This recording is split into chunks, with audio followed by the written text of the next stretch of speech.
Nasa may Pedro Hill Station naman ng LRT si Love Anyover. Doon daw nagsisimula ang problema sa biyahe ng tren. Love, kamusta dyan?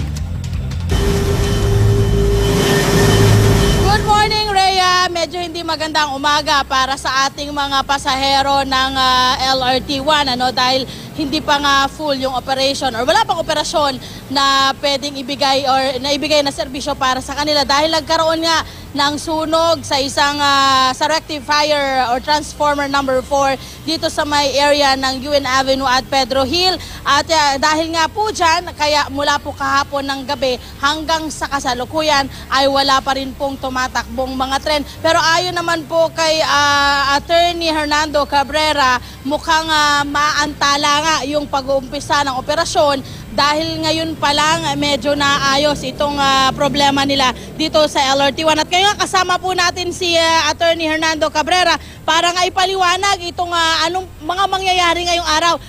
Attorney, nakita ko may mga tren na po tayong tumatakbo from Pedro Hill going to north.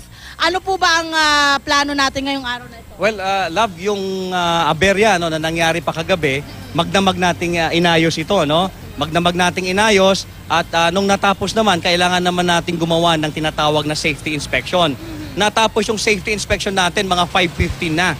So after nung inspection, nung 5:15, doon pa lang tayo nakapag-start na mag-deploy ng tren sa linya. Okay. So anong oras po posible nating mabuksan itong operasyon natin dito sa LRT1, sir? Well, sabi ko nga, nag-start tayo mag-deploy ng 5:15.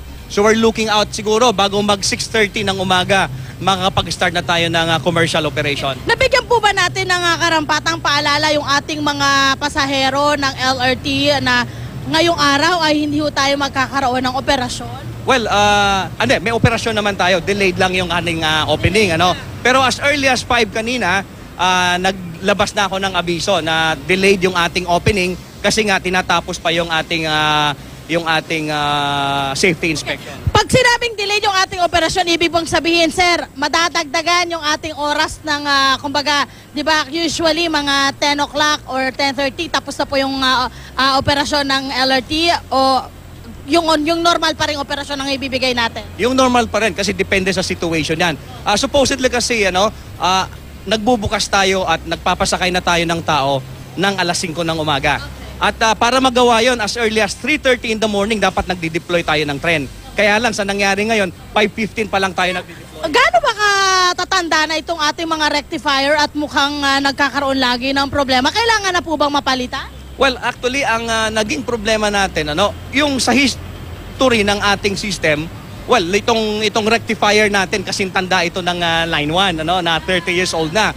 Kaya lang, ang naging sanhi, yung problema doon sa kable, nadamay na lang yung ating rectifier. So, mapapalitan ba itong lahat or maayos na po ba or kailangan na palitan yung mga rectifiers natin? Well, kahit po yung mga kable natin. Kasama, napapagana pa naman natin ng maayos at safe yung ating mga rectifiers. Kaya lang, sabi ko nga, may katandaan lang ito, ang mga ito, pero kasama sila sa nakaprogram ng mga upgrading at saka rehabilitasyon. Okay, marami pong salamat, Attorney Cabrera, na wala pa rin pong tulog mula pa kagabi at nilalagnat ngayong araw na ito. Ayan po mga kapuso, mga 6:30 daw ay mukhang may babalik tayong operasyon or yung pagsasakay nila ng mga pasahero. Actually ngayon, meron na pong mga pinasasakay na mga pasahero dito po sa may Pedro Hill Station. Yan muna ang aming update mula dito. Balik sa'yo, Rhea. Maraming salamat, Love Anyover.